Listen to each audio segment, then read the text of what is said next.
God is not shocked by our behavior. He doesn't regret forgiving us. Like he didn't know we were going to do that, do it again, or go as far as we did. Let's picture it like this, okay? As I dive more into this thought of how Jesus is our advocate, okay? Picture a courtroom, right? You know, you got your defense attorney, and that's Jesus. You got your prosecution, that's Satan, and you've got the judge, who is God. So picture it like this. It is if we stand as the accused in the heavenly court before our righteous judge, God the Father. Our advocate, who is Jesus, stands up to answer the charges. And Jesus says this: he is completely guilty, Your Honor. In fact, he has even done worse than what he is accused of. And now makes full and complete confession before you. So Jesus, our advocate, our defense attorney, is saying that we plead guilty to the charges. The gavel slams and the judge asks, what should be his sentence? So there's going to be no jury, no deliberations.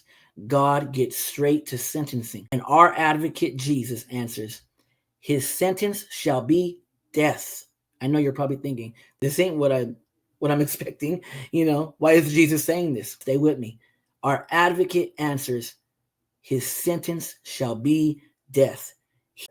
He or she deserves the full wrath of this righteous court, because that's what we deserve. Our sin leads to death, spiritual death, and eventually physical death, right? All along, our accuser, Satan, sitting over there at the prosecution table, is having a great time. He's loving all of this because it seems like Jesus is just making his case for him. He's not even having to object.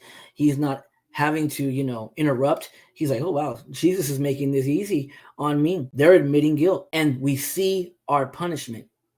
But then our advocate asks to approach the bench. Jesus says to the judge, who is God, may I approach the bench, Your Honor? As he draws close to the judge, he simply says, Dad, this one belongs to me. I paid his price. I took the wrath and punishment from his court that he or she deserves. The gavel sounds again, and the judge cries out, guilty as charged, penalty satisfied, time already served. Our accuser starts going crazy. Satan flips out. Aren't you even going to put him or her on probation? No, the judge shouts. The penalty has been completely paid by my son. There is nothing to put him on probation for. Then the judge turns to our advocate and says, son, you have said this one belongs to you, so I release them into your care. Case closed.